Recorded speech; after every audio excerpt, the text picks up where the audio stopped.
Hey guys, my name is Elijah, and in this tutorial I will show you how to download movies and show for offline watching on HBO Max. This is very simple.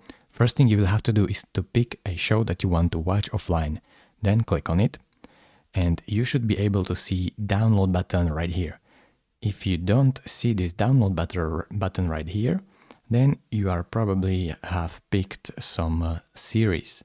Because if you pick some series, as I can show you right here, let's say this one, you will have to scroll down and then click on this download button right here, next to each episode that you want to download.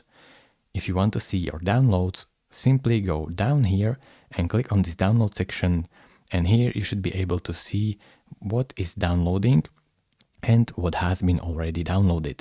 It is really this simple.